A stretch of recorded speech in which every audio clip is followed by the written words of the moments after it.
Welcome to Integrated. This is the podcast where we seek to bridge the gap between the intellect and the will so that we can grow as disciples of Christ, surrendering all that we are and all that we have to the truth. Hey guys, welcome back to Integrated. My name is Angela Erickson, and I'm so glad that you are here today with me and Pamela Acker. That was a huge interview. A lot of you guys loved that interview, and I was so excited to have a chance to bring her back on. Beth, thanks for coming on. She's already excited for this interview. It's going to be a good one.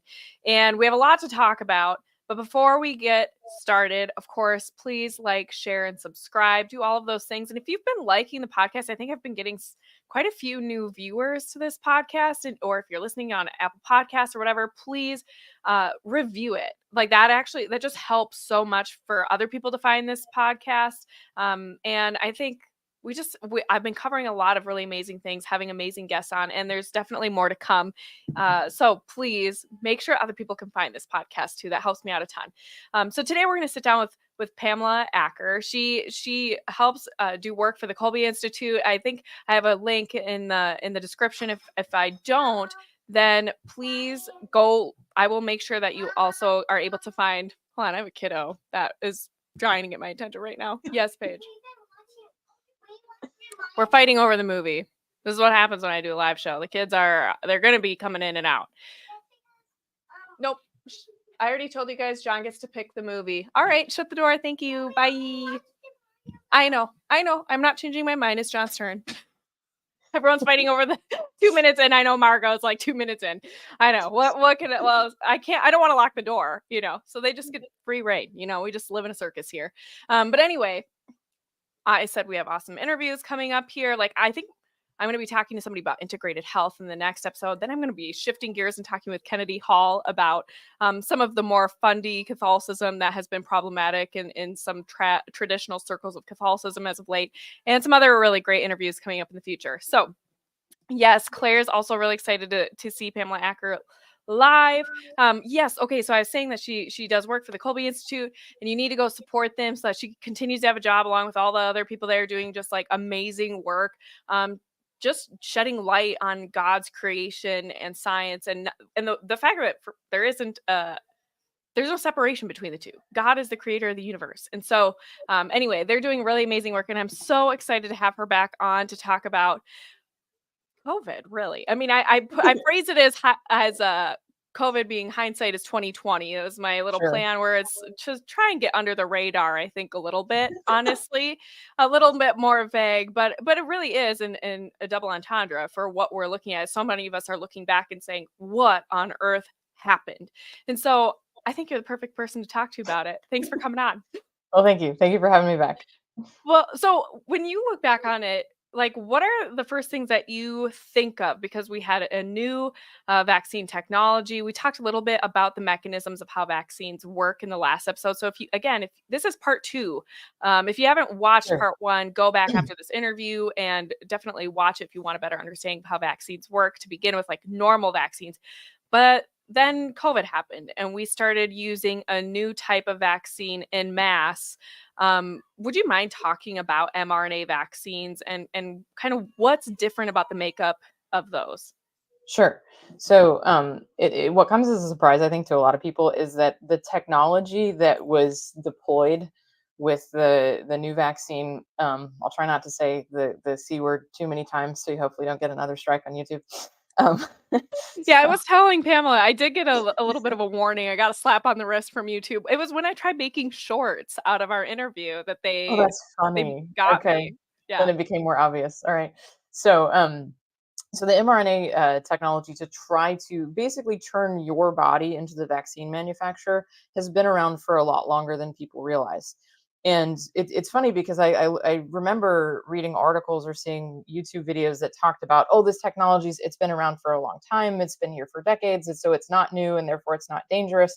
But because I'm a researcher, it's been here for decades, but we don't have a functional vaccine using it yet, really triggered a red flag for me, because that means that we've been trying to make a vaccine using this technology for about 3 decades, and it hasn't worked yet.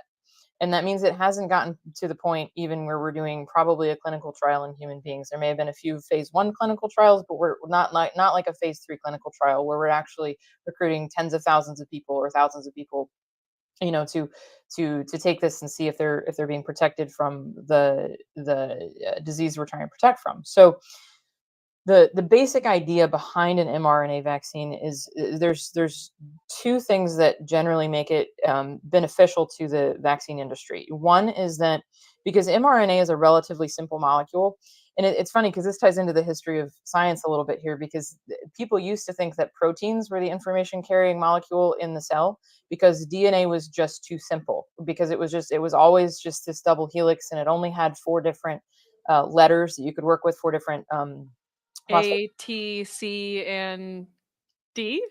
G. G. Close. Yes, close. Ah, Yeah, man. you got at least a C. Yeah. Um, so it's only got four letters. So how can this be the information carrying molecule in the cell? And it was experiments in the 50s that kind of started elucidating the fact that actually DNA is way more important than we thought it was. And then mRNA is just a single-stranded copy of DNA, so it's a simpler molecule, has a shorter lifespan. It's also a shorter molecule because usually when you're making a messenger RNA, you're just copying a little bit of the DNA. So if you think about your cell, um, you can think of the nucleus as kind of like a library, right? And your DNA is a rare book. It's very important. It has all the information that you need from beginning of your life to the end of your life.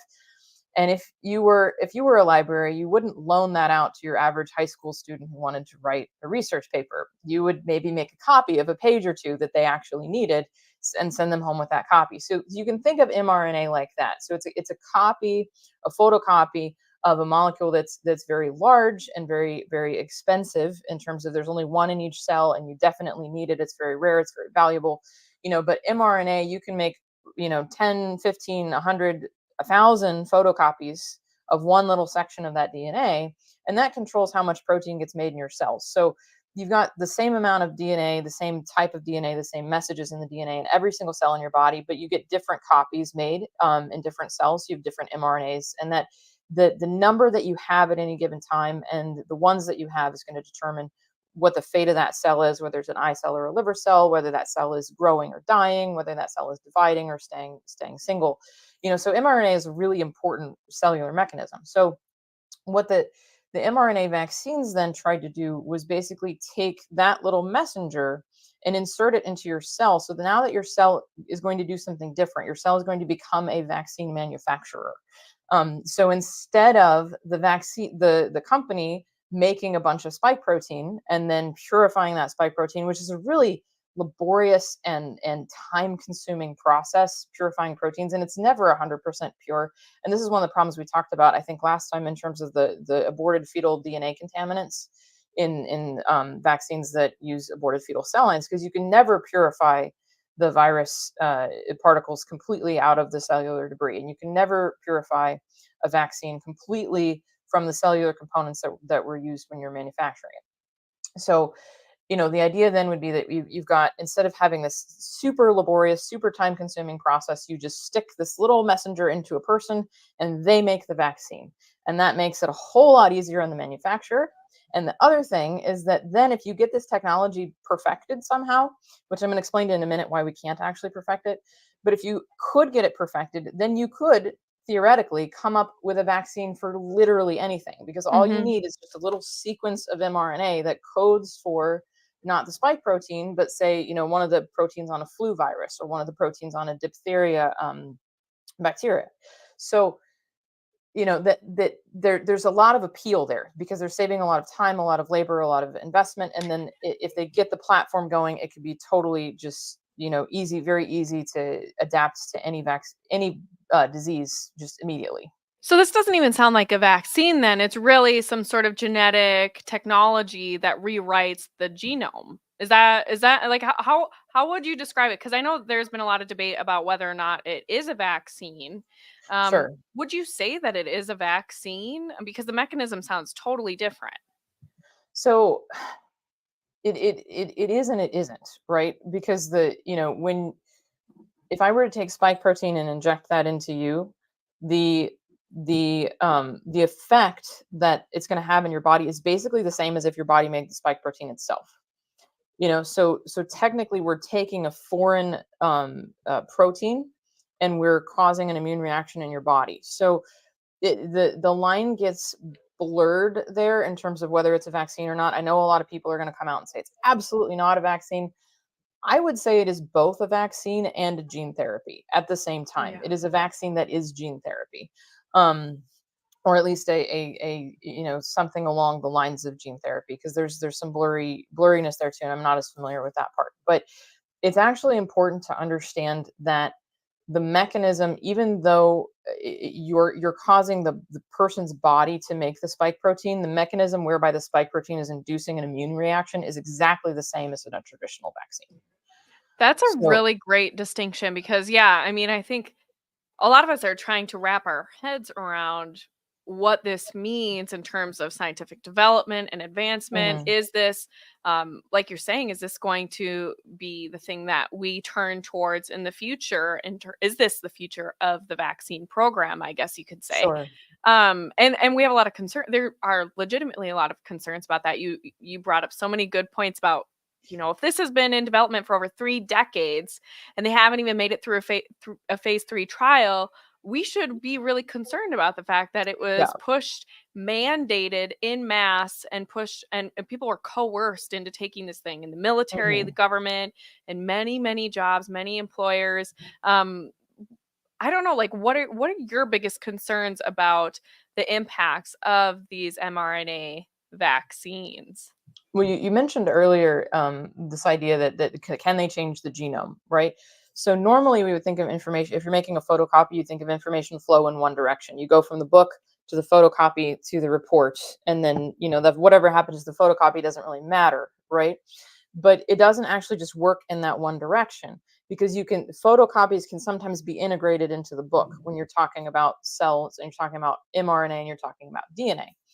Now, there's a particular protein called reverse transcriptase, which basically, when you make a copy of mRNA from the DNA, it's called transcription. So reverse transcriptase is the enzyme that does transcription in reverse. So it's basically the enzyme that'll take the mRNA, make a DNA copy of it, and Hmm. integrate that, and then that can get integrated into the DNA. Wow. So so I actually used to work in vaccine development. I think we talked about that a little bit last time. And by God's providence, and much against my inclination, I got stuck on the HIV project, because I was like, well, there's a really easy way to prevent HIV, and it's not a vaccine. Um, but maybe that's something you need to talk to a different interviewee about, because Yeah. I I don't probably need to get will. too many flags in this one podcast. Um, so there's a lot of ways to prevent HIV besides the vaccine. But HIV is an interesting virus, because it uses the protein reverse transcriptase to get its DNA into the human DNA. So that's why you have such a long latent period with people who are HIV infected before they develop AIDS. Because Mm. the virus is basically hiding itself in their genome. Those cells are then replicating, or they're traveling throughout the body or whatever, and then the virus kind of comes out of um It starts to uh, express itself once it's hit like a yes, certain threshold in yeah, and a then way. and you can actually just make viral copies kind of perpetually, because it integrates into the genome in a way that allows it to do that. So you can have one infected cell kind of limping around. It doesn't die, it doesn't explode when all the viruses were made, like a lot of other cells will, or with a lot of other viruses. But the HIV can kind of like leak out a little bit of virus and a little bit of virus and a little bit of virus throughout the lifetime of the cell. So I did not know, when at the beginning of 2020, that humans endogenously make reverse transcriptase. That means we naturally, normally in our bodies, we have the enzyme reverse transcriptase. Hmm. I did not know that. If I had known that, I would have been standing at the front of the line saying, this is going to get integrated. This vaccine is going to get integrated into our genomes, because we make the enzyme that allows us to integrate mRNA into our DNA. And that's what's going to happen. And so for a long time, I was saying, no, you don't need to worry about the mRNA getting into your genome, because you need the enzyme reverse transcriptase. And I thought that was an enzyme that was in viruses and not in human beings, because that's what you hear. And I went through a master's program, technically a PhD program. I just didn't get my PhD in biology, and nobody ever said to me, by the way, human beings also have reverse transcriptase. And I was working in virology. So this seems like a gross oversight. Um, Yeah, like how was that overlooked? I mean, that seems like yeah, like what you're saying. I mean, that's a huge yeah. And component with when you're it's talking about funny because virology. I found it because I was looking for something else, doing research into evolution, not into vaccines or mRNA. I was looking at some explanations of evolutionary biology, and they were like, "Oh yeah, because humans have reverse transcriptase, so for millions of years or whatever, they've been integrating What viral was that DNA into moment their like for genomes." And you? I had this moment of like, "This vaccine is dangerous. We have to stop using it like now." And it was funny because it had nothing to do with the actual text that I was reading, but I was able to sort of put two and two together, because if we have reverse transcriptase, we're going to put that spike protein mRNA into our cells. Now, this has also been demonstrated in vitro. So in vitro just means in the test tube, basically. So it literally means in glass. Um, we don't use glass much anymore. We mostly use plastics, but they didn't want to change the name. So they took some human cells, and they put the vaccine particles in with them, and they discovered that those human cells in the petri dishes, um, they took up that mRNA and they integrated into their genomes. And so that's super bad news, because if that's happening in a petri dish, that's probably happening in human bodies. And if that's happening in human bodies, we don't know what the ultimate outcome of that is going to be. Now, Hmm. it's a little bit less straightforward than, I have spike protein or mRNA, therefore that mRNA gets into my genome, therefore I'm going to produce spike proteins forever. It's not that simple, because it actually has to be integrated. For that to happen, it would have to be integrated behind a special region of DNA called a promoter, that is going to cause it to be produced constitutively. And there are very few proteins that are just produced all the time in any given cell. So the likelihood of that that mRNA getting inserted in that right place is very low. But there's an extremely high likelihood of that mRNA getting inserted in a way that messes something else up, right? And Yeah. so people Yes. have been wondering, why do we seem to see this rise in cancer incidence Yeah, these after. turbo cancers. Hmm. Yeah, Yeah. and people whose cancer was in remission for years, coming right out of remission. People who never had cancer before, dying of cancer, and right like that. I know of at least one person that I know directly, whose cancer came out of remission after being vaxxed and boosted and all that. And another person who developed novel brain cancer and is now passed away. And the Mm. first person whose cancer came out of remission is now on hospice. So both these men lost their lives, to this cancer. And And I'm people are sure saying, they well, would how never could classify that or code it as being yeah, vaccine how related could injury. right, right, because how could the spike protein cause cancer? Well, it's not necessarily the spike protein that's causing cancer. It's probably that mRNA that's getting inserted into an area that's disrupting the very delicate balance between oncogenes and tumor suppressor genes. So an oncogene is a cancer promoting gene. If those things get turned on, it's like turning on the gas. And a tumor suppressor is a cancer preventing gene. Obviously, it sounds like what it is. And it's like the brake. So if I turn on the gas and I take off the brake, so usually you have to have multiple mutations at a time. And of course, if you've got multiple strands of mRNA floating around inserting themselves all over your genome, then you could have multiple mutations at literally the same time in the same cell. And then you have a cancer cell.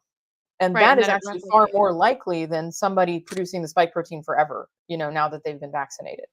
So this integration of the mRNA into the genome is a huge big problem, you Well, know, and I don't want to like change subjects too fast if you had some questions specifically about that one, but there's I just another yeah. big issue with RNA I want to address. So So, yes, there are a couple of questions that I have. The first mhm. one is, so if the genome is then changing and you're turning on some things, you're turning off others. I'm just thinking about how many mothers were coerced into getting this while they were pregnant Mhm. or so on and so forth.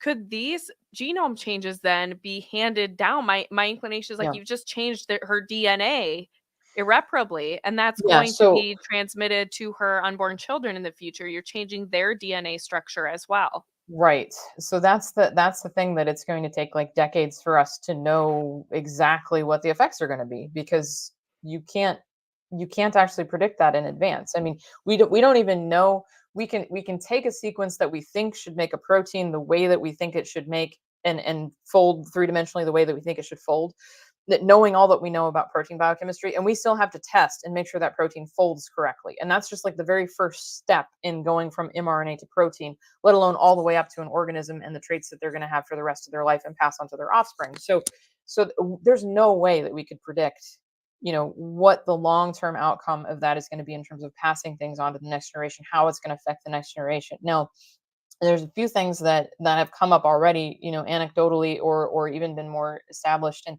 I would recommend for people who are really curious about this particular connection that you go to the High Wire, which is Del Bigtree's I show. love Yeah, the he's High Wire. got Yeah. some really good stuff covering this kind of injury. But just in my own personal experience, so I've traveled all over the country over the past few years. I've given presentations about creation. I've given presentations about vaccination. Given presentations about aborted fetal pharmaceuticals. Um, and there's just there's a massive amount of people that I've talked to and met. And so one of these happened to be a nurse in Maryland. And so she was telling me how, because she worked in the NICU, is what she did, but she somehow was associated with premature babies in like neonatal care. So she told me that after they started convincing pregnant women to take the vaccine, they had a massive spike in stillbirths.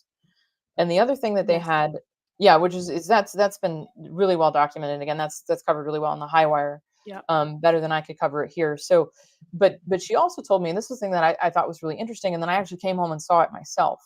So she said that a lot of these women, they will carry their baby to term, and the baby will be developing, and the baby should be crawling, and the baby's not crawling, and the baby should be walking, and the baby's not walking, and the baby's legs are like limp and noodly and weak, and there's something wrong with either the musculature or the nerves in the legs. And I came home and I kind of filed that away, and I'm like, well, that's really weird. And I went and I visited a couple that I used to nanny for, and unbeknownst to me, they had both taken the COVID vaccine. And they had had a baby since I had last seen them, and I didn't know that they had a third child, and that was delightful to discover. We'd kind of lost touch for a little while, but he's like slithering around the room, and he is old enough that he should be crawling, but he's like using his arms like almost to army crawl, except he's not really he's just like his back end is just like swaying like a snake because he can't use his legs. Mm. And I literally saw it. Here's this mom who's vaccinated, the dad was vaccinated. Then, I don't know if she was vaccinated while she was pregnant or vaccinated before he was conceived, but one of those two. And he's experiencing that same floppy leg syndrome that the nurse was telling me about in Maryland. Wow. So I don't know how often this is happening, but I know of at least two babies in my circle of acquaintances that have had trouble walking after the mom's been vaccinated. So, that's affecting. So when the mom is vaccinated during pregnancy, that vaccine is affecting the baby far more directly than if the mom was vaccinated and then conceived. I'm pulling up So some messages I got from a nurse. yeah. Actually, she was my OB nurse, but I had I had my fourth during 2020 in the middle of in Oh August. wow. So Yeah. everything was like locked down. Protocols were Sure. changing every other week. And I feel like I almost don't even have enough time to find all of the messages. I was just looking at them the other day, Hmm. but she was describing the huge, like 200% increase in oncology Yeah. cases, huge Yeah. increase in stillbirths. I think she had experienced 16 stillbirths since this vaccine had rolled out, and she'd only Hmm. experienced two in her Her whole over career. 10 years Yeah. up to that point. And she said, Yeah. I don't know what to do. And Yeah. my former OB's husband, because when I got pregnant again, I was like, I'm not delivering in a hospital still. Sure. I'm Sure. not doing that again. And one of the OBs that delivered actually the one that delivered Elijah, he had gotten the vaccine, and he's a young, healthy guy. Like, actually, he was a Hmm. doctor that was actually healthy, which Yeah. sometimes can be hard to find, but he Right. was. And now he is going to be on blood thinners for the rest of his life because he had blood clots develop throughout his Yeah. entire body. Yeah. And his wife was my typical OB. They were OB-GYNs in the same hospital together, which Uh-huh. was kind of interesting. Yeah. And he Yeah. helped at our pregnancy center. But She was the only doctor there that was advising her patients to wait until there was more information about Yeah. these vaccines. The only Yeah. one. Yeah.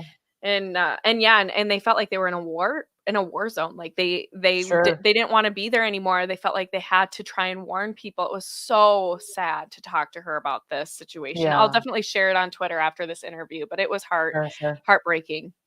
I believe it. Yeah. No, Yeah. it's so hard. Sometimes to convince people of things that, that they're not willing to believe, and especially if they're scared, so they get really scared about this COVID thing. And one of the things I wanted to bring up, even then this is a great time to do it, is just, the reason that we got here is because we just let ourselves be fed the 5 words: vaccines are safe and effective, period. Just unequivocally, from the time that we were being stuck in the arm in doctors' offices when we were little, to the time that we're growing up and having our own kids, to the time that, we're becoming grandparents. Like, there's whole generations of people who've just been fed this since the polio vaccine came out, that vaccines are like the way to deal with viruses, like that, because you can't, Yes. there's no antibiotic for viruses. There's antivirals, but they don't really do the same thing. They don't knock the virus out in the same way. um and so viruses are these big scary things that we can't deal with, because we're ignoring our god-given immune system, Physiology, yeah. which are actually designed to deal with viruses. But and they're not infallible, but that's because we're mortal. Like, you can't reduce the risk of death to zero, ever. You No. can't even reduce it from 100%. You can't reduce it to 98%. Like, you cannot reduce the risk of your eventual death at all. You will die. And whether it's a virus or getting hit by a bus, that's all in God's hands anyway. So, like, I think that we've been living in this very materialistic society, especially since World War II. We had the advent of this polio vaccine that seemed to save millions, and I have tons of things I could say about the polio vaccine and how, like, actually not terribly important it was, which will be very politically incorrect. Um, and but the the situation with polio is so much more complicated, because we were stuck in this like way of thinking that we know now is wrong, and we could have known at the time if we hadn't been quite so stuck on it. But scientists do this. They get the newest, biggest thing, and then that's what we're doing.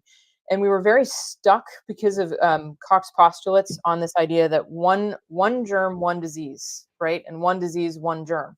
So poliomyelitis, which is the disease where you get paralyzed, is actually caused by like 12 or 14 different things, one of which is the polio virus.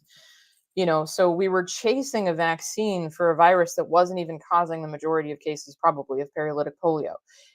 And we instituted the vaccine, and you saw this dramatic drop in cases. But nobody tells you, when you look at the graph, that, by the way, they actually redefined polio, so that before the vaccine was introduced, if you were paralyzed at all, you were given a diagnosis of polio. And after the vaccine was introduced, you had to be paralyzed for 60 days if they were going to diagnose you with polio. And most paralytic polio resolved before 60 days was up. Like, the iron lung thing was very, very, very rare. And that's not the image that we're presented. We're presented with this whole, sorry, I'm going on and on about No, polio, but but I think this is really important because they did redefine, they even redefined COVID COVID. cases. Yes. Yes. Yeah. Can you Yeah. When please when talk Biden was about that? elected, Yes, that's they exactly when it redefined COVID. happened.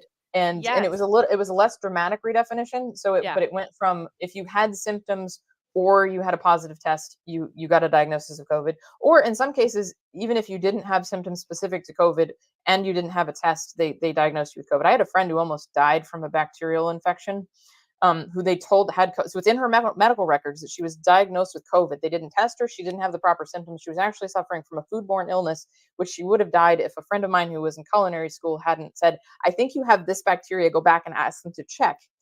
Like, she's on the record as a COVID case. Like, how many statistics are like that? So Well, so yeah, then nothing else existed, right? Like the right, numbers for flu just right, went right, away. Like they right. disappeared. Like the flu We did not temporarily exist cured the at flu. all. Yeah. Um, but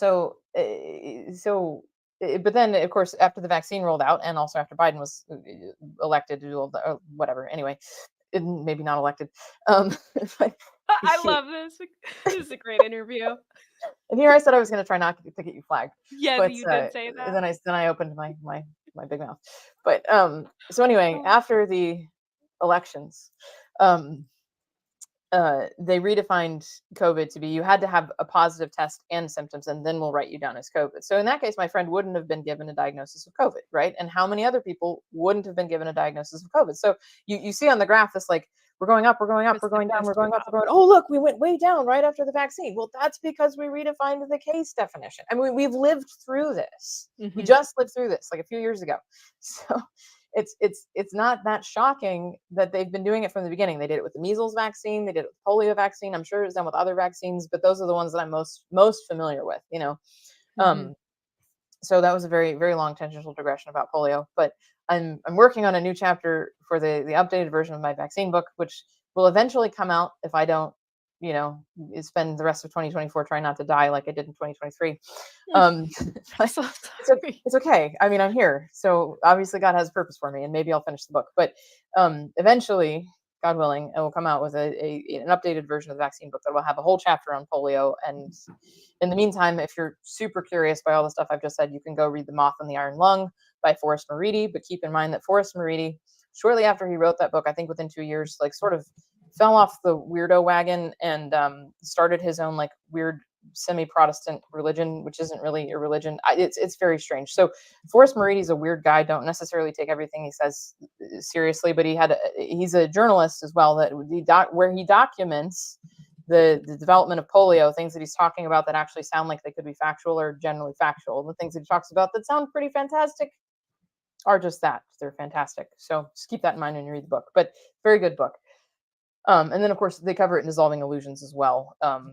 There's a bit on polio, and I wasn't quite ready to believe it when I read Dissolving Illusions, and then I've read more and more and more and more on both sides. You know, the people who are like it wasn't as big of a deal, and the people who are like it was going to kill everybody. You know, so yeah, it's a big mess. I feel like I missed answering a question that you asked me You in were your. going to say you were going to talk a little bit more about the mRNA, I believe, Mm. specifically. Yes, yes. So, you know, curiously, it's funny to look back on all of this because for many years I thought that my life was basically a string of failures. So I failed to work in the pharmaceutical industry. Thanks be to God. I failed to get my PhD. You know, I there were a couple other failures along there that were personal. But I didn't realize that our Lord was actually equipping me with a bunch of weird, random bits of things that I was going to be able to synthesize together in direct relation to the COVID situation. So one of the random things that I picked up along the way, when I first went to undergrad in 2000, there was a subsidiary of Monsanto called the Danforth Center that I wanted to work for, and yes, I've repented of that, so nobody needs to comment. Um, but but they were working on developing edible vaccines. So I thought this was a great idea because, of course, you know, when I was 18 years old, I totally believed those 5 words: vaccines are safe and effective. Like they're the way to deal with disease. They're totally the way to deal with disease in the third world. I had no idea about all of the crazy stuff that we've been pushing on the third world in terms of the population control vaccines, like that in Kenya. I actually corresponded with one of the doctors who was involved in discovering that they were covertly sterilizing people using a tetanus vaccine in Kenya. This was Mhm. maybe about 10 years ago. And this And has happened several times in history, even in oh yeah, America. I mean, yeah, that's something that people also don't understand is that the government has had full-blown vaccine programs with the intention primarily to sterilize certain populations. And hmm, those are programs being acted around the world and have been historically enacted here in the United States as well. sure, sure. I'm not actually familiar with them being enacted here. Do you know which ones they were? No, and I'm thinking well, maybe I I'm mean, we've done a speaking too lot of much. like really, really terrible stuff, like the Tuskegee syphilis experiment and stuff like that. I mean, we could go on and on. I'm Well, just not they familiar with have, it. and they have sterilized, Yeah. especially minority communities, Yep. and that's very well documented, tying tubes and things like that. Yep. Maybe this is maybe I shouldn't have spoken Yeah. so assertively on that. But I feel like I have heard stuff about Sure. Sure. this being Well, used in if you come across the specific, definitely email me because I want to look yes, into I that. will. Because I know about instances in the Philippines, in Kenya, in other areas of Africa. India. Because again, it is usually the minorities, because, Or disabled, yes. yes, yep, yep, yeah, no, Mhm. the American eugenics program, people don't realize the American eugenics program was where the Nazis got their ideas, because it started in America and the UK actually, in terms of like, we're gonna achieve better human beings through keeping the lesser ones from breeding, or like Mhm. we're rabbits or something, which is just sick. Mhm. Um, so yeah, so the again, I think I lost a question or something in there, The but RNA. um, the mRNA vaccines. So okay, right. So we were talking about vaccines in the third world. So the Danforth Center was going to create. That was their goal was to create edible vaccines, which I thought was a great idea because I hate needles, and also because you could actually grow them in the third world countries that are suffering from so much disease, which really actually just need help with like sanitation and infrastructure, not vaccines. Right. And that's actually been proven like multiple times that would make more of a difference in the vaccines. But at the time, I thought, well, if you could grow a banana tree in Africa, and then just eat a banana, and now you're vaccinated for typhoid or something like that, that would be amazing. But it turns out that in order to make an edible vaccine, they have to genetically engineer the banana, right? So they're Right. taking that. This might sound familiar, right? They're taking the genetic information to make a vaccine antigen, like the spike protein, um, and they're putting it in that banana. And now bananas are polyploid, so they get kind of messy.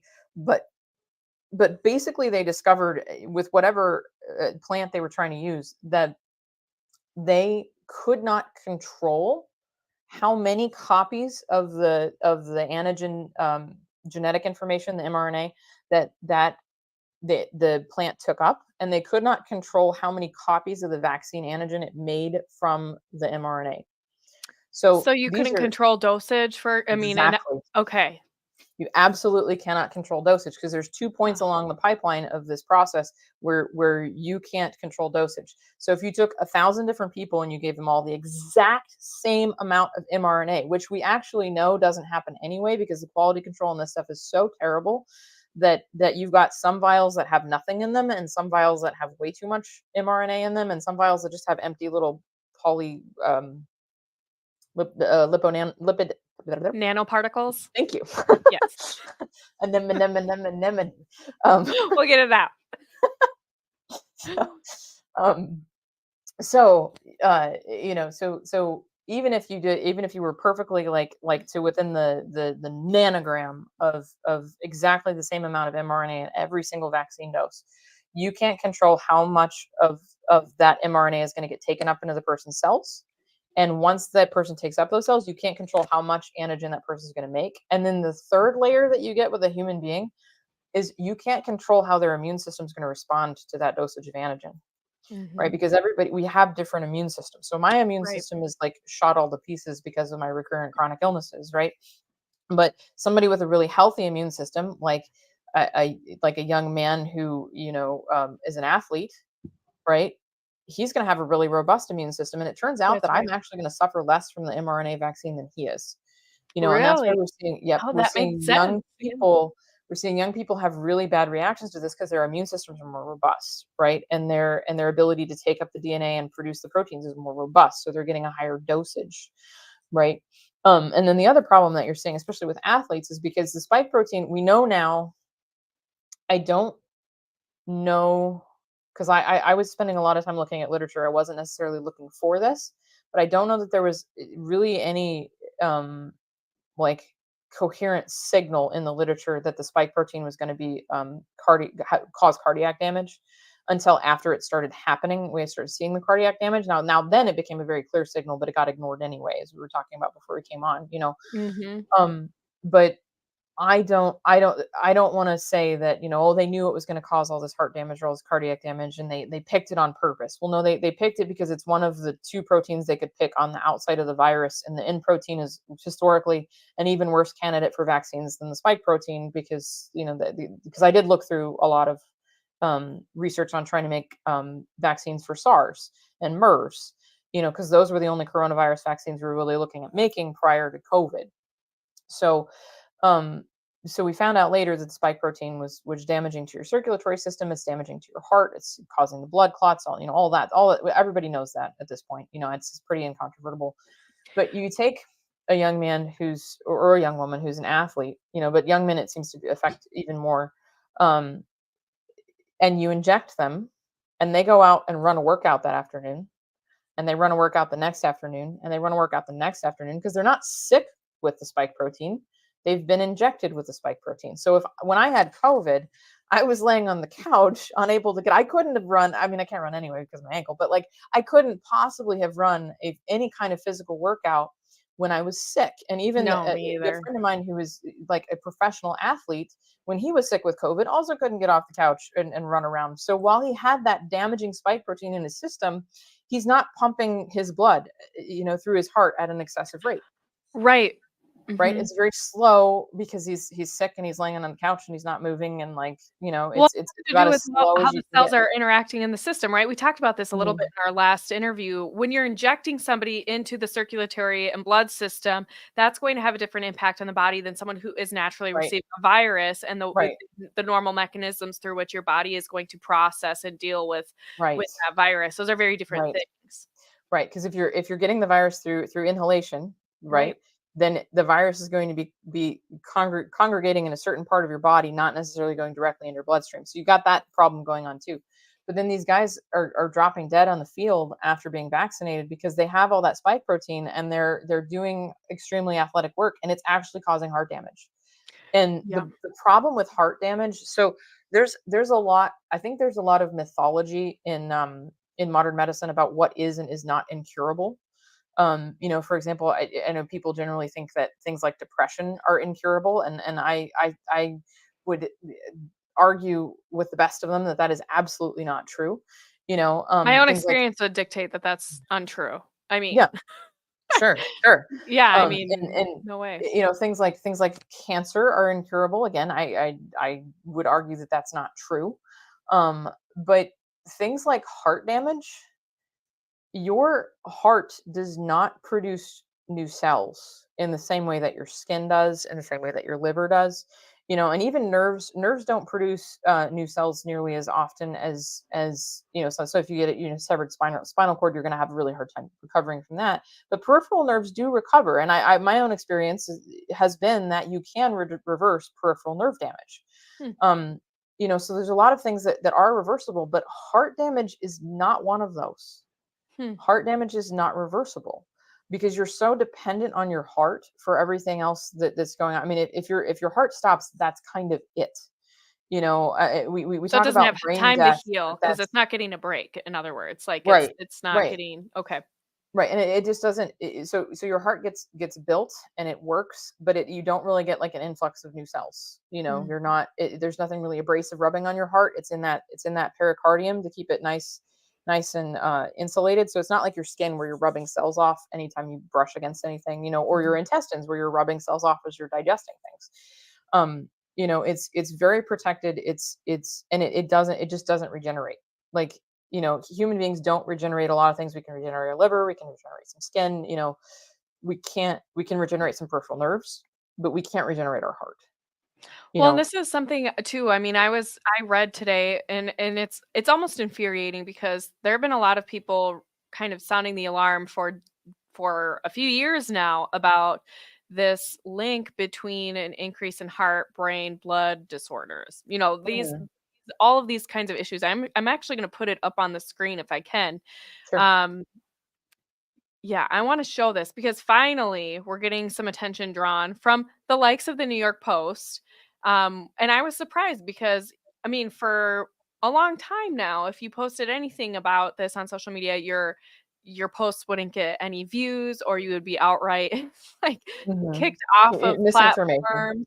You're Um, spreading misinformation. Exactly, you get, like, a little warning box, and so I love that they downplay it. Rare cases of myocarditis, inflammation of the heart muscle, were found first, and it does highlight the mRNA vaccine specifically. But the thing is I don't think it's nearly as rare as they're wanting to let on. I sort of feel like this happens when you're talking about more propaganda or just how things are handled, like, it's a slow drip. right? And you get people acclimated or comfortable with the idea that this actually might be happening before the whole lid gets blown off of something. What are your thoughts about that? And even perhaps, do you have any thoughts about what embalmers have said about Jeremiah is wondering like what your thoughts are about embalmers who have said that they're seeing so many more blood clots in people that they're embalming and things, fibrous things that like they've never seen before.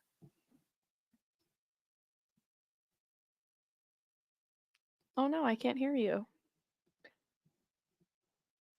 I lost your audio. Sorry about that. Yeah. Or maybe it's just me. Can you guys hear Pamela still? Because I can't, but I was having audio issues before we came Can you hear me on. again? Yes, I can hear you. I fat fingered my microphone. That's okay. Okay. No, I just was saying. Uh-oh. I can't hear you again.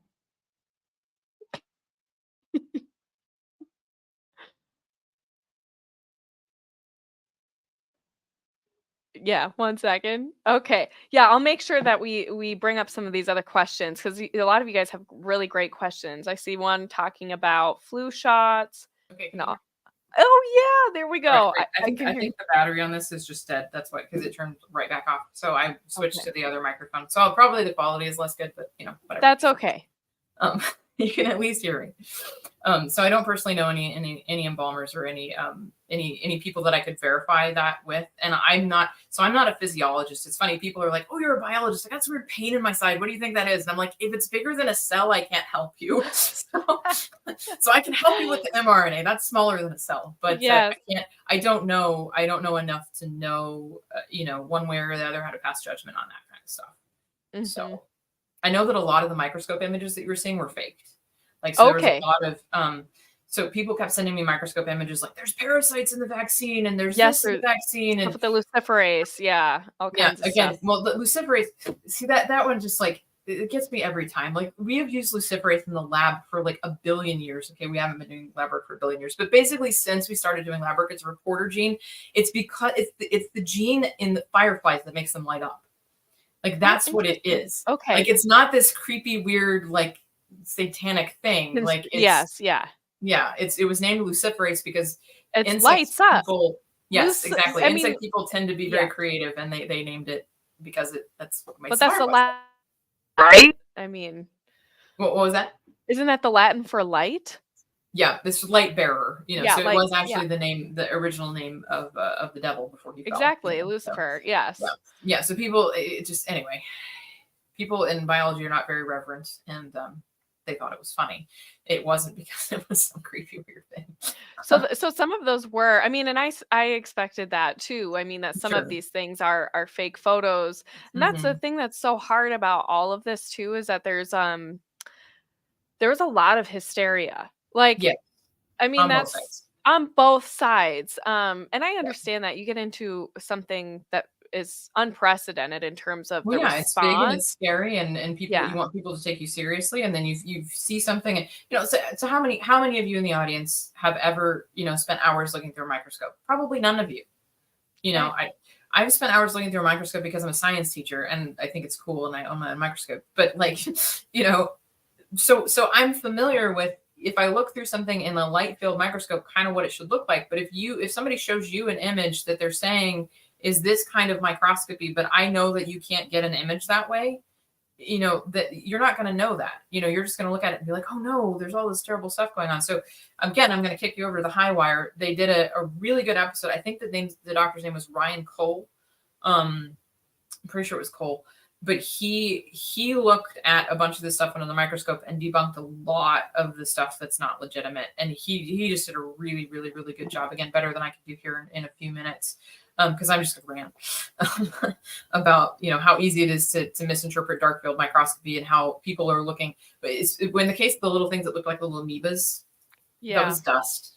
That was dust because they weren't preparing their microscopes in a fume, or not a fume hood, a laminar flow hood. So like when you're in a laminar flow hood, the air is moving in such a way that nothing is going to settle on your microscope. If I'm just preparing a microscope slide right here and I go to look at it really closely, I'm going to find all kinds of weird bits of stuff that's falling out of my air on it. So yeah. Yeah, That's you really can't. interesting. Yeah. And there's some other good questions here too. Like is there somebody family room TV. What is the rate of myocarditis though? I've heard that it's about 1 in 6,000. And I think too, we're not talking about myocarditis in just a general population. We're talking about athletes and young people specifically, and Yes, you're seeing pericarditis. a really bad spike in the younger people. And I don't know the numbers, and the reason I don't know the numbers is because the numbers are so difficult to determine. Like the people who are tracking the statistics don't want us to be able to make the very simple distinctions of like what was the rate of myocarditis before COVID and what's the rate of myocarditis Yes. now. And that's historical too, because there's a great gal, her name's Dr. Teresa Deischer over at Yes, Soundchoice she's amazing. Pharmaceuticals. She was tracking a dose dependent increase in autism every time we introduced a new aborted fetal vaccine. So she was fulfilling one of the Bradford Hill criteria for causality between aborted fetal vaccines and induction of autism. And then the CDC scrambled the way that they track those statistics, so she couldn't track it by year anymore. Well, and I think that's So another really good point because here again, Family Room TV is saying, how do we know that the increase in blood clots isn't due to prior COVID infection? Are we just assuming it's due to vaccination?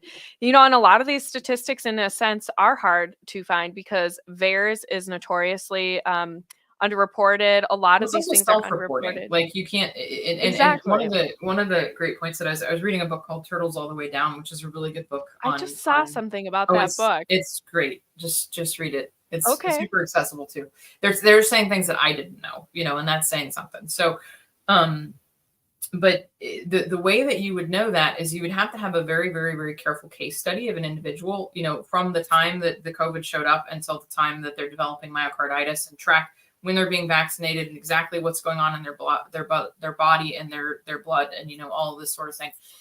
And nobody's doing that research. Nobody's doing that research. So I think that there is some incidence of cardiovascular damage that's actually caused by COVID. I think that we underreacted to COVID because you had the split, right? You had the people who were like, it's going to kill you. And the people are like, oh, it's just a cold. It's not just a cold. It is. Yeah, that was not my experience. I almost died personally. Yeah. That I know people who got extremely, extremely sick who don't normally get sick. And the other thing that we're seeing now is that illnesses are just affecting people a lot more, just in general, like regular illnesses. Do you think it's because of our gut flora and just things like our immune systems are just not intact? So there's a couple things going on, right? You can actually have subclinical cardiovascular damage from COVID that you don't know about, right? And that's going to affect your response to any time you're sick, right? You could have immune exhaustion. Your immune system is just depleted from getting COVID, and then you get another illness too soon, and then it's still depleted, and you get another illness after that too soon. Oh yeah, I was sick for months. Like I almost died, and I was pregnant. I was like 20 weeks pregnant, I think, when I finally started to get over COVID. Mm-hmm. But then I was sick for almost the rest of my pregnancy with one flu or cold after another. Mm-hmm. It didn't stop. Yeah. Yeah. Well, then the other thing you can have is you can have recombination of COVID viral information with other normal natural viruses, because if you're co-infected with two things, those things can genetically recombine under certain circumstances.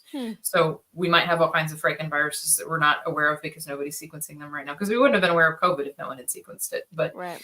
The other thing that we have to understand in all of this is that we are not dealing with a natural virus. And that's actually been evident. That's been super clear from the beginning. I read the very first paper that was supposed to debunk it and say it was totally natural. And I'm looking at his citations, and he's basically walking me through in the citations exactly how you would manufacture a genetically engineered coronavirus. So it's been done. It's published in the literature. We know how to do these things. There's signatures in the spike protein that shouldn't be there if it's a natural protein. Like, we're dealing with a man-made virus, and that changes everything, because our bodies are not designed to deal with that virus. The natural flora and fauna, just in the environment around us and our own bodies, not designed to deal with that virus. So this is now unleashed on the world, and so we don't actually know, how negatively that's impacting us when we get sick. We do know, just like we were talking about, that you are far more likely to incur damage when you're healthy and you're vaccinated, because that spike protein is going to be circulating in your body at top speed when you're doing something, you're running around for soccer or you're doing much of exercising or things like that. That's going to cause the damage to increase. We know that that is how that works. So it's not unreasonable to think that these healthy people who are getting the spike protein are going to have more cardiovascular, or getting the spike protein through the vaccine are going to have more cardiovascular damage than people who are getting the spike protein through the illness. Because again, it's going to be localized in a different way. It's going to be pumping through your body in a different way. It's going to probably be a lower dosage, honestly, because of the way the mRNA vaccines work. But in some people, it's going to be a higher dosage. But we don't know that, So there's a lot of things that we don't know. And no, we're not just assuming that the damage is due to the vaccine, because there's a lot of cases where, we are seeing much worse damage in people who are vaccinated than we're seeing in people who did not get vaccinated. And it's just kind of naive to think that somehow the virus itself that's being, even though it's a lab engineered virus, it's still based on a natural viral particle that still has to replicate in that normal natural way.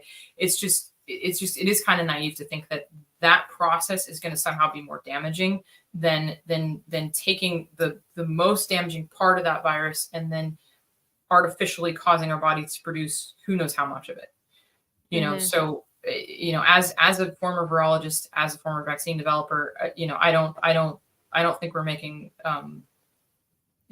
baseless assumptions at all. I think they're very reasonable. And unfortunately, again, based on the data, we're having to make extrapolations because we don't have the actual data that we really need to make all the proper distinctions, but I do think that they're both damaging, but I definitely would say the vaccine is more damaging. Yeah, and that's exactly where I land on this, only because, like you, my experience, I mean, I have a couple, at least 2 autoimmune diseases, probably more. And they like to travel in groups. They do. But I didn't know that for a long time. So I always thought everything I had was from this one autoimmune disease. And I was like, well, why do I still feel like crap? Why do I just feel like garbage all the time? And then all of a sudden it dawned on me, well, there are probably co-factors going on. There are probably infection or like co-diseases going on. But anyway, Claire, to answer your question about vax shedding, we do address that actually in part 1. So go back and listen to that interview. And the answer is yes, but not for the COVID vaccine. Yeah. Yes, for the COVID. That's a simple answer. Yes, there's a simple answer right now. Let's see. And this is another good question. Then I want to talk to you about the data, because I think this is actually really an important question for asking about the data and effectiveness. So Family Room TV wants to know, would you agree that the vaccine is safer than the virus for elderly people? And absolutely I think not. Absolutely not. Absolutely not. Because why? Because what you're saying, if I'm listening to you, I would say, okay, but you're saying if you have a weaker immune system, you're going to mount less of a response, probably. So why not? Because with elderly people, you run into higher risks of activating cancer. That's why. So the elderly people are, yes, if you vaccinate them for COVID, they might be less likely to die from COVID, but they're not going to be less likely to die in the next few years.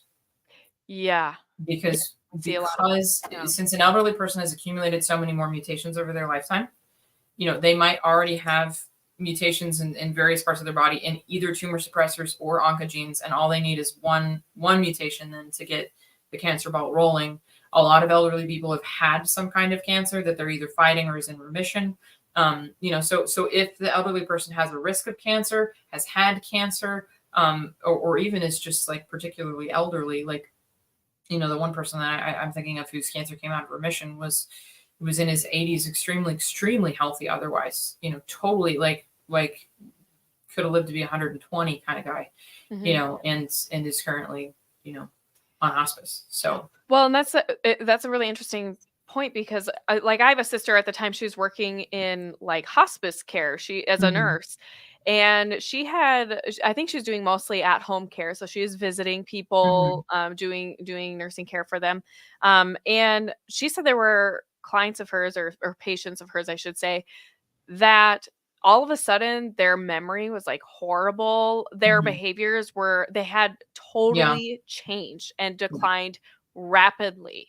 The mRNA and the lipid nanoparticles can cross the blood-brain barrier, and that's why in some individuals you do see that cognitive decline or some sort of neurological damage. And the other thing that's really important to remember with elderly people too is because you have to boost and boost and boost and boost, and we know that like constant boosting with the same antigen causes immune exhaustion. That means that anything else that they get exposed to in their environment is going to be harder for them to fight off, and they already are going to have a harder time fighting off regular infections.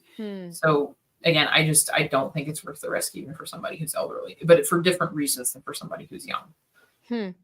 So looking at the research then, because there are so many unknowns still. I mean, we're not going to really know the implications of all of this on our health for decades to come, and that's if we're doing the follow-up research. So what about the research beforehand where we rushed this out to the market as fast as possible? I listened to Highwire too, and I want you to explain this. I know a lot of this information, but I probably could not articulate it nearly as well as you can.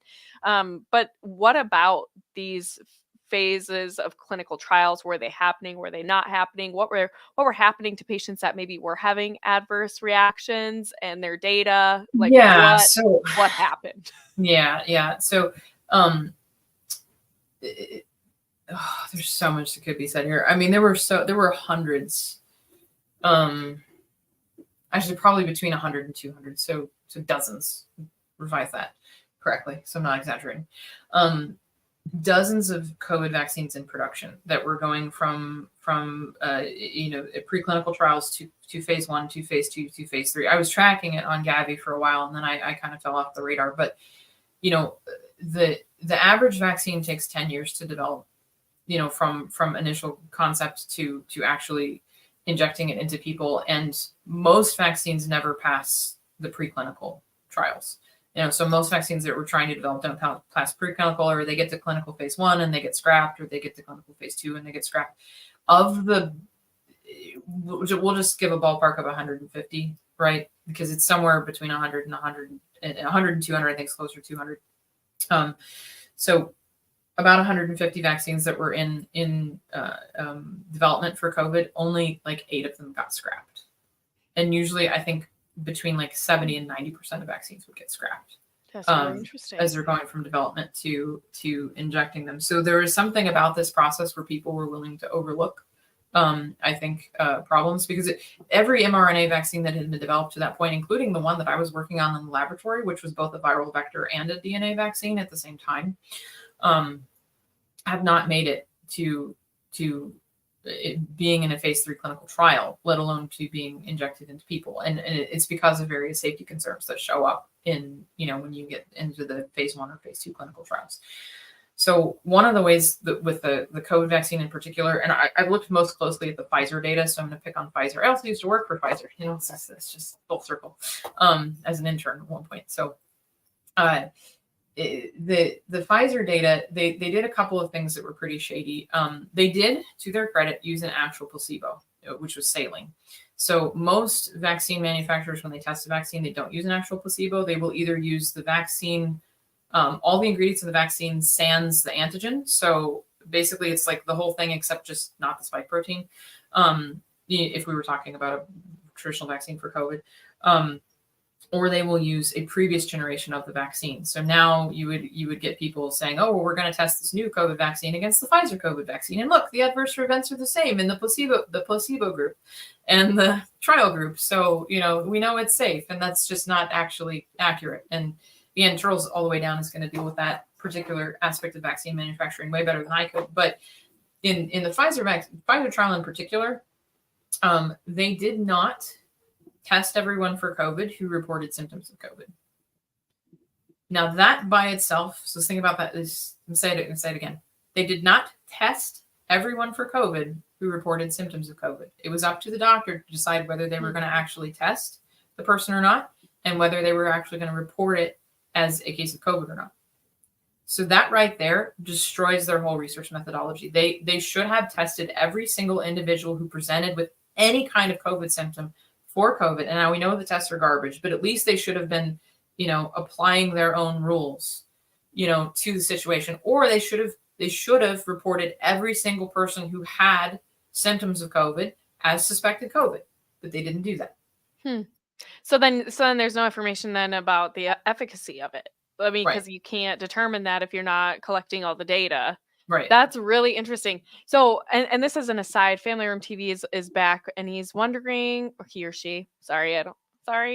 I'm not finding any information about a link between the vaccine and cancer risk. Which studies was she referring to? I'm not sure that she was referring necessarily to a study, although there might be some out there, but she's talking about the Yeah, I'm pretty mechanisms of sure that there how are some out there, mRNA works right, specifically yeah. in the body. And also just what I've seen, in And I've been told too by that I medical know professionals. that have been vaccinated. So that I can definitely get back to you. And if you have a way to post to people like Twitter or whatever you're talking about, I will send you some links on cancer That'd be risk. I'm great. pretty sure I printed out some studies on that the other day. Yeah, I would love that. I would love to share that. Yeah. Mhm. So and I think there's so many different things I could say about peer-reviewed studies, and that could lead to a whole other digression, like the digression on polio. But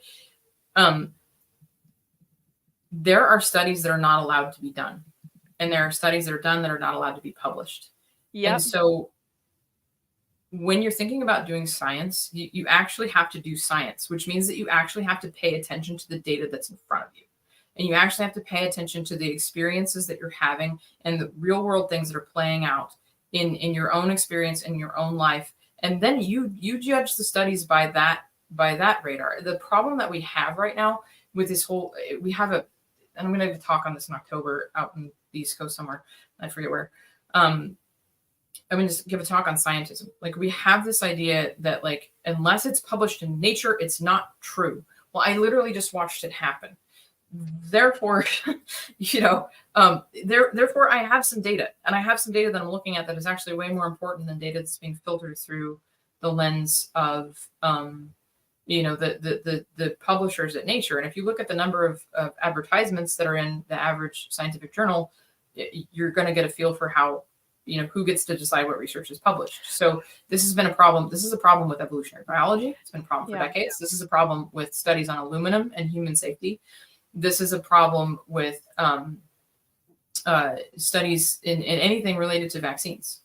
Yeah, I was going to say the logical Catholic is here saying, so it's just based on anecdotal evidence.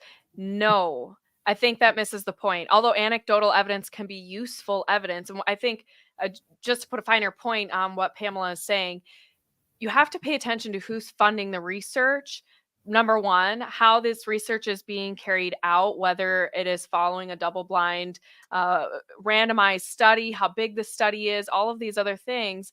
But when you start paying attention to who is funding this research, like, for example, I remember when I worked for LifeSite News several years ago, and at the time we published this really interesting article about, I think it was four researchers, or four people who posed as researchers, and they were able to get totally bunk, quote unquote, research published in major research journals, because it aligned with their agenda. Like, that's all it was. The research didn't happen. It didn't exist. There was no way of, like, replicating this study. It was all garbage. And it highlighted the point was that a lot of these places are captured. So that's why we can't always look at everything and say, well, the experts got us into a really big mess. The quote unquote experts, it's okay to look at the world around you and use some common sense and say, this doesn't comport with my experience. And that's okay. That doesn't make you like a bad person. That doesn't make you a stupid person. It's part of just think critically. We need to think critically and not always defer to the quote unquote expertise of other people who are being bought and paid for a lot of the time. Again, I am like 97% sure I have papers that I have printed out on cancer and COVID-19. I just can't rattle the citations off to you. Because that wasn't what I was researching this morning. So my short-term recall is not very good, but the point that I was just trying to make is very much what Angela said, that this idea that, like, in a certain sense, it's not about the studies, because there's so many different ways to manipulate a study. And again, you don't have to take my word for it. Dr. Ben Goldacre has written 2 entire books on the subject called Bad Science and Bad Pharma. about all the different ways to manipulate the studies. It's documented in Turtles all the way down, all the different ways to manipulate the studies. So even if I looked at a study, and it said there's a link between COVID vaccine and cancer, I would be like, I don't know about that. Let me read your methods. Just because a study is claiming something doesn't necessarily, unfortunately, mean that it's true. And just because there isn't a study on something doesn't necessarily mean it's not a link. Yeah. Right? Yeah, because you have to account for so many factors and things like that. Right. And two, I think just data and statistics in general, they mean nothing without context. And so are you creating the proper context? Right. Right. Yeah. And it's not enough to compare, and this is something else that people kind of miss about clinical studies, even people who are doing clinical studies.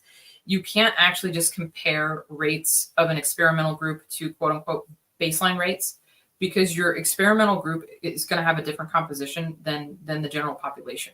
So if your experimental group is like all healthy adults between the ages of 20 and 40, that's very different than the average population. So you can't take data from that group and compare it to a baseline. You actually have to do a controlled study where you're looking at people who didn't get the vaccine, who were age matched and gender matched and socioeconomically matched and from the same part of the country, because, you have to control for factors like drinking water and, the radiation, local radiation, and, all of that sort of thing, and those studies aren't being done in that way. So that's the part that's just kind of really frustrating. So well, and the logical Catholic brings up a good point too, because they're saying, well, the logical conclusion of what you're saying is that we can't trust anything, and in a way, yeah. Like, I don't know. For me, I mean, I think you don't think so. I don't know. Maybe I'm just like black pilled on this stuff, because there's always people wanting something from you. Well, I'm in a very different position than your average person because I have a background in all this stuff. Yeah.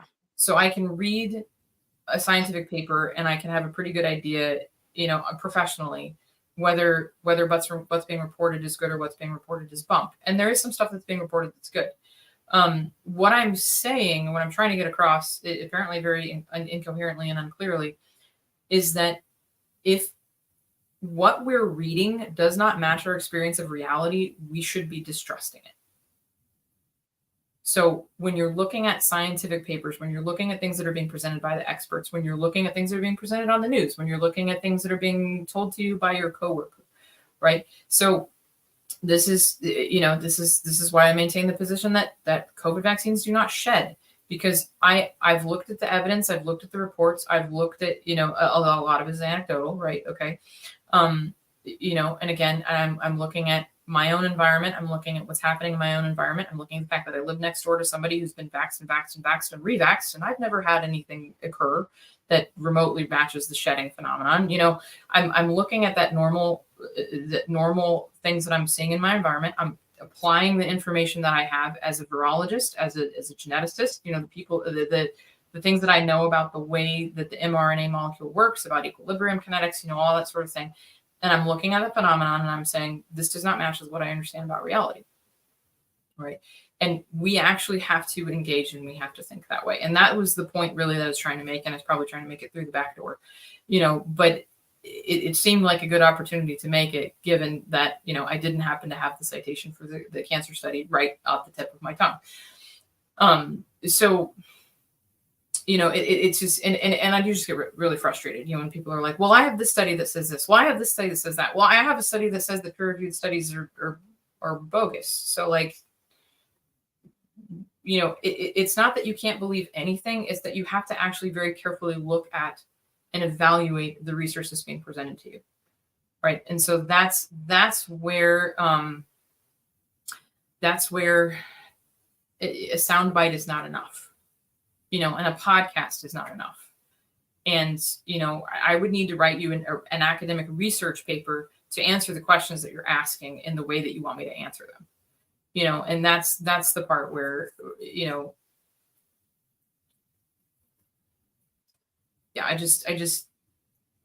I want people to understand that just because somebody puts on a white coat and stands at a lab bench with a pipette doesn't mean that everything they do is totally and completely, above board, because it's just not.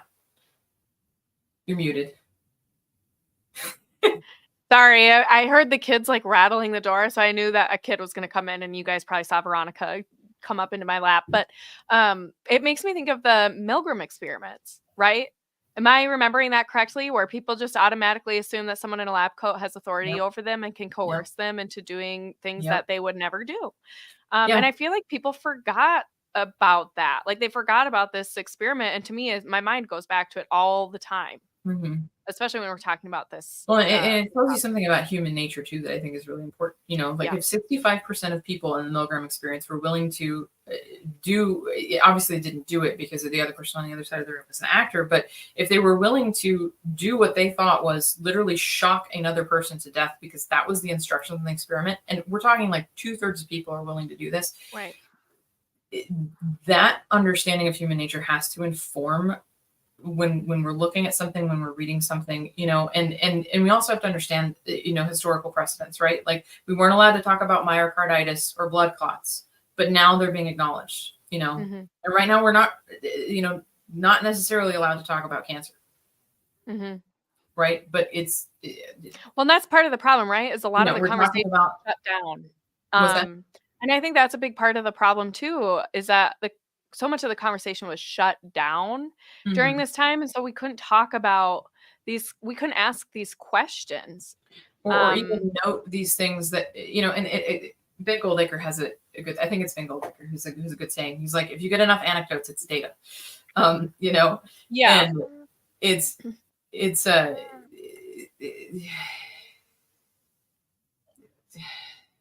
yeah, the logical Catholic here is saying that I agree that we shouldn't blindly trust a scientist, but if a randomized control study shows a clear result, I'm compelled to believe that, even if it goes against my intuitions.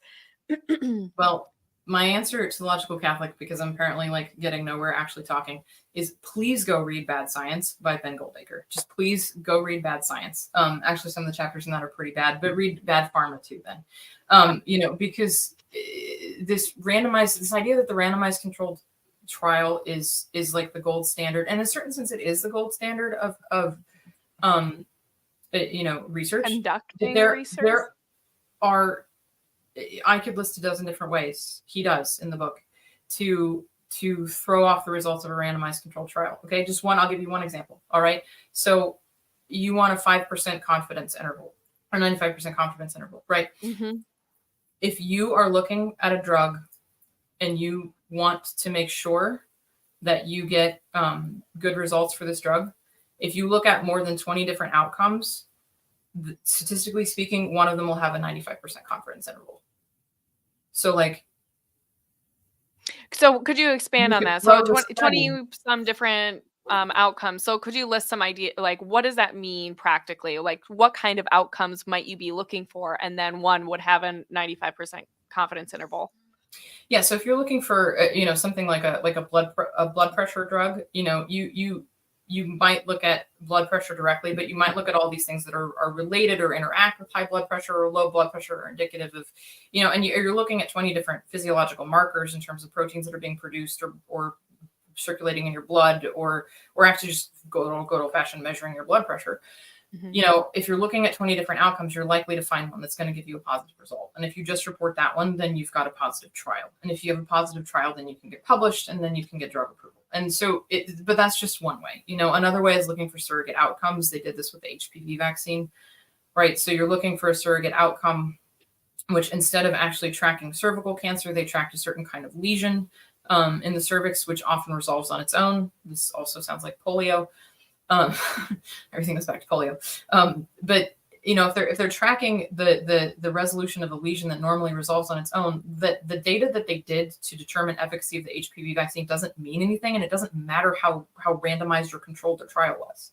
You know, and so those are the things that we need to be aware of. So again, can't cover this whole thing in a podcast, can't cover it in a soundbite. Please go read Ben Goldacre's books, the Bad Pharma especially, because Bad Pharma will be directly related to clinical trials. And then read Turtles All the Way Down for fun, because, you know, they talk about the same thing in the beginning of their book. So.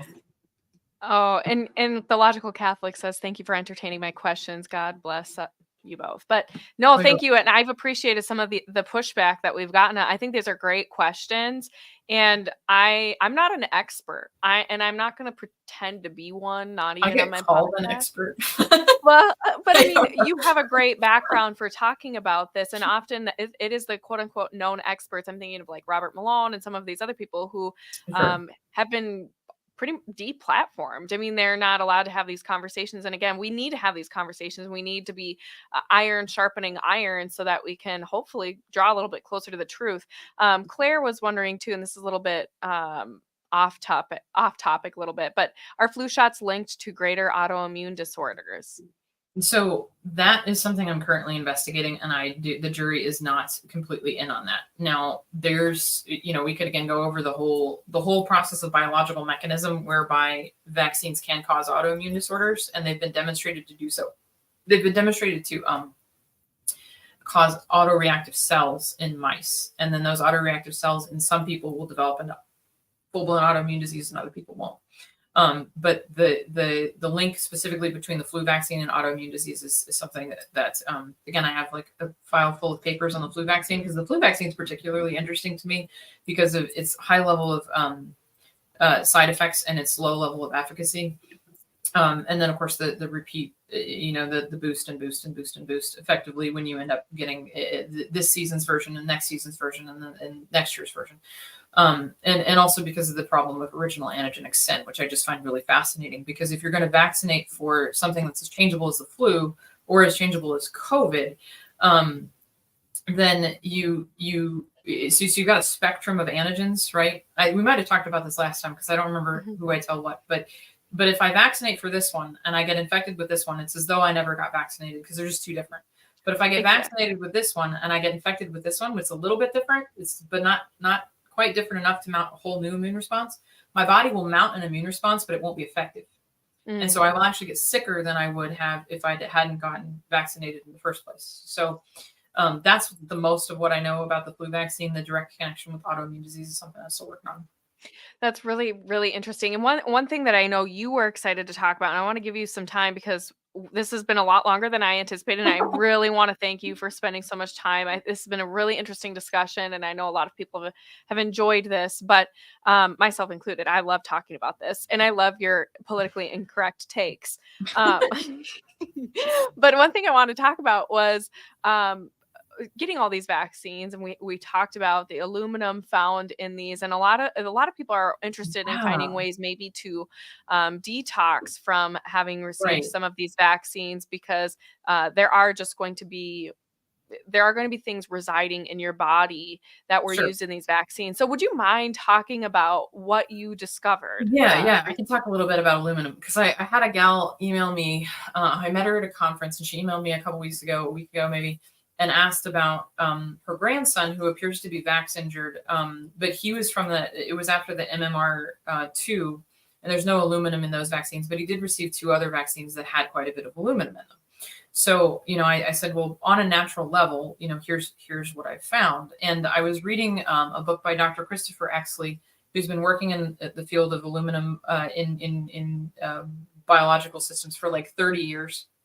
And so his colleagues call him Mr. Aluminum. Like anybody who works in the field, like that's how he's known, because he just knows so many things. He's done so many studies. And I found it really interesting that they did a couple of different studies where they took people who had heavy body burdens of aluminum. So they were measuring a lot of aluminum in their so they measure it in urine just because it's the easiest way and most accurate way to measure it. Hair doesn't give quite as good a measurement. And there was one other way that they did that doesn't give quite a good measurement, but they're measuring their body burden of aluminum by the amount of aluminum they're excreting. And they had in the 2 different studies, they had people drink silica rich water, because Exley had noticed when he was doing his original work for his thesis, and this was his only research that got published in Nature, because after that it got politically incorrect to publish his research. But he noticed that at one point he was doing experiments in fish with aluminum toxicity, and he noticed at one point that having a lot of silica in the water, which kind of happened accidentally, I think, it actually kept them from dying from what normally would have been a toxic dose of aluminum. And he was scratching his head, and of course the biological mechanism is still isn't perfectly established, but he thinks the silica is actually binding the aluminum, rendering it inert, and then you just pass it out. But he did studies with people where he had them, he measured their aluminum output for like 12 weeks. And then for 12 weeks, he had them drink water that was rich in silica. Now, silicon or silica supplements don't do this. It's water that where the silica has naturally dissolved in situ, like at the place that the water was actually flowing, that actually helps with this. And people only had to drink like 1 liter to 1.5 liters of this water a day, which is not much at all. And they noticed that they excreted significantly more aluminum. And in both people with Alzheimer's and MS, they started to see some reduction of symptoms. Now, in the Alzheimer's paper, it was only in 20% of patients, but they were only running that one, I think, for like 8 weeks, not 12 weeks. The MS patients, they ran for 12 weeks. And then again, anecdotally, but enough anecdotes make some data. One of the women in the MS study continued to drink the silica-rich mineral water long past the end of the study, and her MS stopped progressing. So, wow. yeah. So, this is something that is, and I am not into quack weird remedies. Usually when somebody sends me a remedy and says, this is going to help save cancer, baking soda will help save cancer patients. And I'm like, I can't tell people that. I don't think that's legitimate. But I read this, and because he has actually done 2 actual clinical trials of the use of this silica water in patients, and obtained consistent results both times in terms of both excretion of aluminum and alleviation of symptoms. And again, not in every patient, but it was only 12 weeks. You can go down to Walmart and you can buy Fiji water, and you can drink a little bottle of Fiji water every day, and it might actually reduce your body burden of aluminum. And that's not an unreasonable thing for people to do if they think they might be suffering from aluminum toxicity. Like, this is one of those things where it's like, this is 100% worth a try, and there are actually studies to back it up. So silica water, so like Fuji water, is like Fiji. So Fiji water comes from Fiji. But I have a couple bottles over here on my shelf because I was drinking some earlier. But it contains I'm going to say it wrong, silicic acid, which some people confuse with salicylic acid, which is aspirin. But silicic acid is the dissolved form of silicon, or silica. Interesting. And people use the terms kind of all interchangeably. And the Fiji water is high enough in it that it could be clinically relevant. There was another water that I looked at that was high enough in it. It was a Hawaiian water. It was like Waiakea or something like that, which you can also get at Walmart, I think. But these are things that are very easy to obtain at your average grocery store. Not that like I'm a super huge fan of Walmart, but if you can find it at Walmart, you can probably find it anywhere, right? So, so this was just something that I was like, if you have, a child who's had a lot of aluminum in vaccines, if you feel like, you're having situations, because aluminum is neurotoxic and it can accumulate in your brain because it can cross, in the form it's used in vaccines, it can cross the blood-brain barrier, and it's used in the hepatitis B vaccine, the pneumococcal vaccine, the DTaP, there's another one I'm forgetting, HPV. And curiously enough, I'm manually going through VAERS data right now, all the way back to 1990, whatever. And just looking at just strictly numbers of incidents per vaccine type. And all the ones that I just named that have aluminum in them have extremely high counts of VAERS reports. And the VAERS system, as we discussed earlier, it's a broken system. It's self-reporting, it's underreporting. There's no case studies being done in these individuals to determine exactly what the progression of the disease is, or the pathophysiology that's involved. It's just somebody writing in and saying, I had a vaccine and then I had a reaction, or I got a fever, I had an injection site reaction, and there's about 160 deaths per year up through about 2010, which is what I've been how far I've gotten so far. That skyrockets when you get to 2021. Wow. It's just it's unbelievable the number of deaths that are reported to VAERS post the introduction of the COVID vaccine versus prior to it. So Anyway, that was a long rambly explanation to be like, if you think that you may have been aluminum poisoned, you should try some Fiji water. Well, and if you are concerned about aluminum toxicity, then should you maybe avoid using, like, we have a question here from No Ads. Mhm. They're wondering if we should be avoiding using aluminum foil on our food and things like that. Yeah, so aluminum foil can cause aluminum to accumulate in your food. It's going to be more likely if you're covering something that is acidic in aluminum. So you don't cook, traditional wisdom is you don't cook tomato sauce in an aluminum pot because you're going to have aluminum laced tomato sauce. Mhm. I don't use aluminum foil. I don't use aluminum containing deodorants. Aluminum's also been implicated in breast cancer, and my grandmother passed away from breast cancer, and I've never had children, so I'm at high risk for eventually developing it. So I stopped using aluminum deodorants a long time ago. So you can absorb some off your skin. It's unclear how much is absorbed through your gut, and it's also unclear exactly how much aluminum foil is going to be, or aluminum is going to be absorbed into the food from aluminum foil. I would be more concerned about avoiding things that are packaged in aluminum that you have no idea how long they've been sitting in the aluminum. Mhm. So like the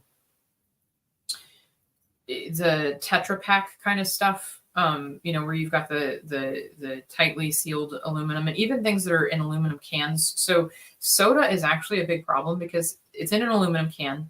The aluminum can is coated on the inside to protect the very acidic contents from touching the aluminum. But any tiny imperfection in that very thin coating brings the aluminum directly into contact with the soda. And this is one of the things that Dr. Exley was talking about in terms of his recommendations, was basically just like anything in aluminum cans is acidic, but don't do it, because technically, they do take precautions to make sure that you're protected. But unless you're in a clean room, which is a very like ridiculous, it's way more controlled than a laminar flow hood. Unless you're in a clean room where there's like no dust particles, no anything, there's a chance that there's going to be some contamination from dust as that coating's getting on the aluminum. That's going to disrupt the coating. That's going to cause the aluminum to come in contact with the soda, and it's going to be a dose that you're not going to really be able to determine. It's not like one particular kind of soda is worse than another, or one can of soda is going to be worse than another just because of the nature of accumulating particulates. So that's something I would avoid. Aluminum foil, again, I try not to use it, just as a precaution, just because we live where we're going to be exposed to aluminum. So I'm not going to choose additional exposures to aluminum. But again, like I said, I'm at high risk for breast cancer, and that's been implicated. Aluminum's been implicated in that. So if you have familial Alzheimer's, you should be more worried about this. If you have autism in your family, you should be more worried about this, because Exley's done a lot of studies looking at brain tissue and aluminum in brain tissue, and he's found extremely high amounts of aluminum in Alzheimer's and autism brains. So that would indicate that because both of those things tend to be genetic, although there's spontaneous cases of both. If your family has a genetic predisposition to this kind of stuff, you're going to want to be even more sensitive to avoiding it. So wow, that's a lot of great information. Thank you so much. That's my layperson's recommendation. I'm not a doctor who's medical advice. Yeah, thank you for adding that little. Talking about Exley's research. So. Well, thank you so much. Do you have any updates or news on what's going on at the Colby Center?